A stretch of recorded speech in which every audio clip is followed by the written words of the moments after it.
Assalamualaikum warahmatullahi wabarakatuh. Selamat datang di Daily Podcast Pustai Jawa Barat, obrolan santai penuh makna. Kali ini kita akan membahas tema yang sangat menarik, yaitu relevansi perpustakaan Masjid Pustai Jawa Barat. Bersama saya Yuyun Asmiawati, dan kali ini saya ditemani oleh Ibu Lia Nur Toharia SAG. Beliau adalah Kepala Perpustakaan Masjid Pustai Jawa Barat. Assalamualaikum warahmatullahi wabarakatuh, Ibu Lia, apa kabarnya? Waalaikumsalam warahmatullahi wabarakatuh. Alhamdulillah, beliau sehat. Alhamdulillah ya. Ibu, terima kasih Ibu sudah berkenan hadir ke tempat ini sama-sama. Untuk sharing informasi. Bisa Ibu jelaskan sedikit tentang sejarah berdirinya perpustakaan Masjid Pustai Jawa Barat ini? Ya. Perpustakaan Pusdai Jawa Barat ini didirikan pada tanggal 2 Mei 1999. Itu 1 tahun setelah berdirinya Pusdai. Gitu. Pada saat itu diresmikan oleh Pak Dr. Miftah Farid sebagai Direktur Pusdai. Kemudian di situ perpustakaan itu terus gitu kan menjadi unggulan di Pusdai ini gitu. Dijadikan touring juga gitu kan. Jadi banyak jamaah atau banyak kunjungan juga gitu, kunjungan sekolah, kunjungan dari dari luar kota juga gitu ada. Jadi untuk kunjungan kebetulan kita juga ada selain perpustakaannya kita ada Mushaf Sundawi. Jadi Mushaf Sundawi itu salah satu ikon Jawa Barat yang disimpan di perpustakaan Pusdai gitu. Nanti kalau misalnya sekali-kali Teh Yuyun bisa main ke sana gitu. Iya. Jadi ada kalau anak TK biasanya kalau berkunjung itu dibilangnya itu Al-Quran raksasa katanya. Karena besar ya, ada 3 peti di sana gitu.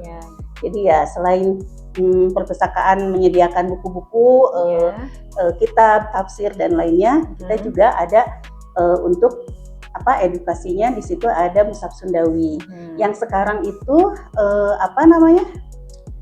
replikanya ada di Masjid Al-Jabar. Jadi kalau di Masjid Al-Jabar itu replikanya, yang aslinya ada di kita di sini di ruangan perpustakaan. Masya Allah, luar biasa sekali ya Bu ya, ikonik itu ya Bu ya. Iya, betul. Kemudian Bu, di era digital sekarang ini banyak yang lebih memilih mencari informasi secara online Bu. Ya. Menurut Ibu, seberapa dibutuhkan dan berguna peran perpustakaan di zaman sekarang? Ya, secara online orang emang sekarang lebih memilih yang praktis ya. Bu. Cuma untuk biasanya ada kelebihan dan kekurangan gitu. Kalau secara online tapi kan tidak semua kalangan. Misalnya gini, lansia atau anak-anak gitu kan, betul. Terbatas juga gitu ya untuk mencari informasi di online itu gitu. Jadi perpustakaan tetap dibutuhkan, dan perpustakaan juga mengikuti era digital ini gitu kan. Jadi kita juga ada e-book kan, ada bisa diakses juga dari luar gitu. Perpustakaan kita bisa diakses dari rumah atau dari mana aja melalui web kami. Jadi tinggal dibuka aja webnya Perpus.Pusdai, itu nanti bisa daftar anggota di situ gitu kan. Kalau untuk peminjaman buku Bu, bisa online atau langsung datang ke sini? Kalau peminjaman buku tetap harus datang ke sini karena kan bukunya ada di sini ya. Jadi kalau misalnya perbandingan, bukan dibandingin sih ya, cuman kelebihan kekurangan buku buku yang fisik dengan buku digital, itu kalau buku digital emang bisa diakses oleh beberapa kalangan ya, karena anak kecil terbatas gitu. Terus kalau buku fisik itu maksudnya keutuhannya itu bisa dijaga gitu. Kadang kan kita kalau misalnya berita bisa setengah-setengah ya, karena kan dipotong-potong ya. Kalau buku kan nggak bisa dipotong-potong kan, nggak bisa dirobek gitu. Jadi mungkin kelebihan perpustakaan itu seperti itu. Kemudian untuk peminjaman buku itu berapa lama kalau dipinjam ke rumah? Peminjaman buku kita 10 hari. 10 hari. Ya, jadi maksimal buku 3 maksimal buku 3. Jadi kalau misalnya mau pinjam buku di perpustakaan itu bisa datang langsung, kemudian untuk membuat kartu anggota dulu. Setelah itu bisa pinjam buku, itu maksimal 3 buku untuk 10 hari dan bisa diperpanjang kalau misalnya belum tamat membacanya gitu. Kita koleksinya banyak loh, ada koleksi buku agama, koleksi buku umum, anak juga ada, ruangan anak juga ada gitu. Insya Allah mengikuti perkembangan zaman. Kurang lebih berapa buku koleksi buku yang ada di perpustakaan? Koleksi buku kita hampir 10.000 eksemplar dengan 6.000 sekian judul buku. Masya Allah, saya sudah berkunjung ke sana, ternyata koleksi kitabnya banyak sekali. Alhamdulillah, iya. Jadi itu sumbangan juga. Jadi ada kedutaan besar juga gitu kan yang nyumbang. Terus pada saat Pak Kiai Miftah Farid menjabat di sini itu banyak dari tamu-tamu dari luar juga gitu. Jadi itu juga koleksi-koleksi beliau juga yang diwakafkan di sini. Jadi kita itu koleksi bukunya tidak hanya pembelian, jadi kita koleksi bukunya juga berupa wakaf. Jadi kita ada gerakan wakaf buku. Ya, jadi banyak orang yang mewakafkan buku di sini dan biasanya juga banyak juga yang minta wakaf buku dari sini gitu. Jadi kalau misalnya minta wakaf buku ya kita juga salurkan lagi gitu. Iya. Kemudian Bu, melihat minat baca masyarakat Indonesia ini masih tergolong rendah kan ya Bu ya? Apa upaya yang dilakukan perpustakaan ini agar tetap relevan dan bisa menjangkau masyarakat khususnya di era digital seperti sekarang Bu? Upaya perpustakaan ya, kita harus melakukan berbagai upaya yang strategis. Jadi mengikuti zaman lah ya istilahnya mengikuti era digital ini.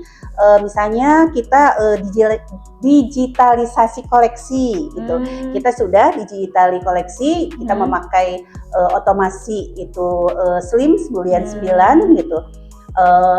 Seperti apa itu SLIMS 9 Bulian? Itu SLIMS itu jadi satu buku itu nanti diolah gitu kan, ada pengolahan. Jadi kan kalau di perpustakaan itu ada pelayanan, pengolahan, ada media sosial juga. Jadi kita juga aktif di media sosial gitu kan.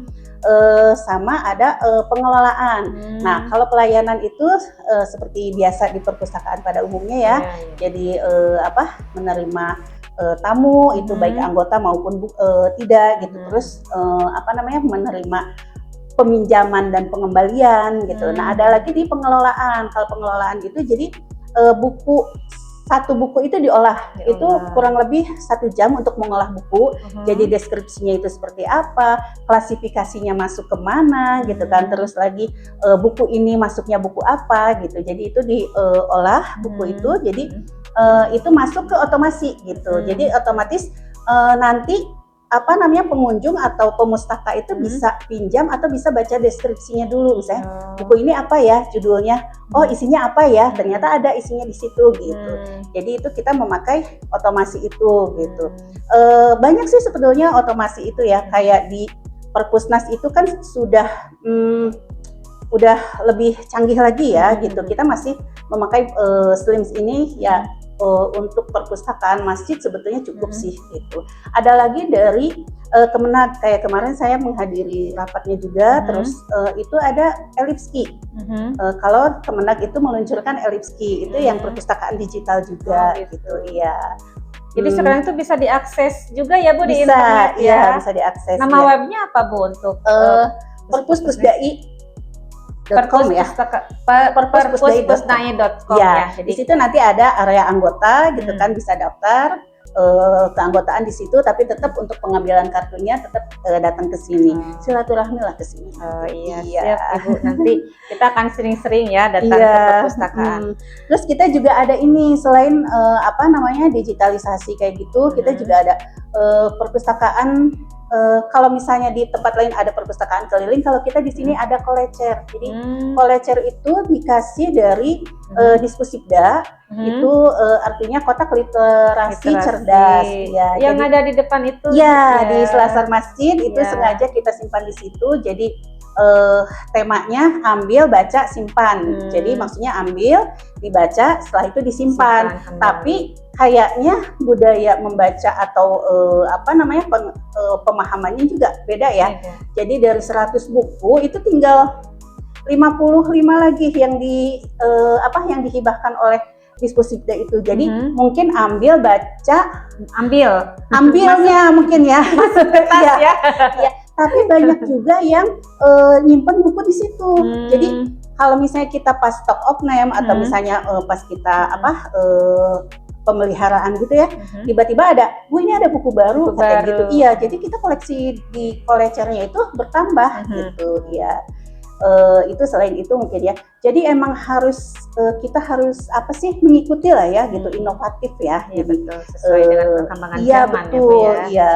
Jadi fisiknya ada, digitalisasinya juga ada. Iya. Selain itu juga kita ada kampanye gitu kan, kampanye edukasi tentang perpustakaan gitu. Terus kita juga kan menerima mahasiswa PKL dari UPI untuk jurusan perpustakaan. Selain dari UPI juga ada yang dari Unpad gitu kan. Masih banyak terus lagi dari, ya. Itu yang jurusan perpustakaannya. Tapi kalau yang bukan jurusan perpustakaan juga banyak sih sebetulnya, dari UIN juga ada. Jadi kita sebetulnya tergantung jurusannya gitu. Jadi ada yang kalau misalnya jurusannya untuk komunikasi, kita minta bantuannya untuk di komunikasinya, misalnya di media sosialnya. Karena kita juga TikTok ada gitu kan, Facebook juga ada, IG apalagi gitu. Itu IG yang megang Kang Bagus, pokoknya bagus deh. Bagus ya, sesuai dengan nama ya Bu dibuka ya. aja ya IG Bagus, perpustakaan Pusdai kalau misalnya pengen lihat koleksi-koleksi bukunya atau misalnya perkembangan perpustakaan di sana gitu kan. Biasanya di hari Selasa itu kita jadi kita membuka juga kegiatan-kegiatan selain membaca buku. Jadi perpustakaan sekarang itu tidak hanya datang pinjam buku atau kembaliin buku gitu. Jadi kita juga di ruangan itu bisa untuk tempat diskusi, tempat tahsin, bahkan jamaah misalnya dari luar gitu kan, atau misalnya ruangan di Pusdai ini penuh, itu bisa di perpustakaan gitu ya, lebih nyaman gitu kan gitu. Jadi bisa untuk diskusi, untuk belajar, untuk ya macam-macam lah, asal jangan untuk botram. Berarti banyak sekali fungsinya ya Bu ya. Iya, perpustakaan sekarang itu ya harus begitu. Hebat, gitu ya. hebat. Kemudian Bu, apa pesan khusus Ibu untuk masyarakat Jawa Barat agar budaya membaca dan belajar bisa semakin hidup? Ya, pesannya sih kalau yang sudah-sudah ya saya lihat gitu kan, kalau di hari Sabtu atau Minggu ketika kita buka itu ada sekeluarga gitu kan, atau misalnya di hari libur itu ada keluarga ayah, ibu dan anak-anaknya itu datang ke perpustakaan. Itu bisa pinjam buku atau misalnya bermain-main atau misalnya dia baca buku gitu. Jadi tolonglah kalau bisa emang budayakan membaca, walaupun misalnya cuman 5 atau 10 menit gitu. Jadi cuma hanya one day one judge atau one ayat ya, harus sehari juga one day one read ya. Ya boleh one kayak book gitu. Mungkin ya. One day one book kayaknya kalau terlalu buku berat ya. Iya. Tapi kalau buku yang tipis-tipis sih biasanya bisa lah ya gitu. Jadi ya mungkin dari mulai diri sendiri dulu gitu kan, keluarga gitu ya, untuk membaca, karena membaca itu kan penting ya gitu kan. Membaca itu jendela dunia ya Bu. Iya. Ya, ayat yang pertama juga kan Iqra ya, bacalah gitu ya. Jadi ya perpustakaan mungkin menjembatani itu gitu untuk membaca. Ibu, terima kasih banyak atas waktu dan ilmu yang luar biasa yang telah dibagikan kepada kami semua. Semoga cerita dan informasi hari ini bisa menginspirasi kita semua untuk lebih mencintai perpustakaan dan menjadikannya bagian dari kehidupan sehari-hari. Terima kasih sekali. Iya, sama-sama. Alhamdulillah, demikian obrolan kita hari ini bersama Ibu Lia Nur Tohariah. Semoga bermanfaat dan menambah wawasan untuk kita semua. Jangan lupa bagikan ke teman-teman jika informasi ini bermanfaat. Siapa tahu dari satu share kamu, ada banyak orang yang jadi rajin ke perpustakaan. Untuk masukan, saran, atau kolaborasi, silakan menghubungi melalui Instagram @pusdaijabar dan @perpuspusdai dan email pusdaijabar @gmail.com. Sampai jumpa di kesempatan berikutnya, tetap produktif dan terus belajar. Wassalamualaikum warahmatullahi wabarakatuh.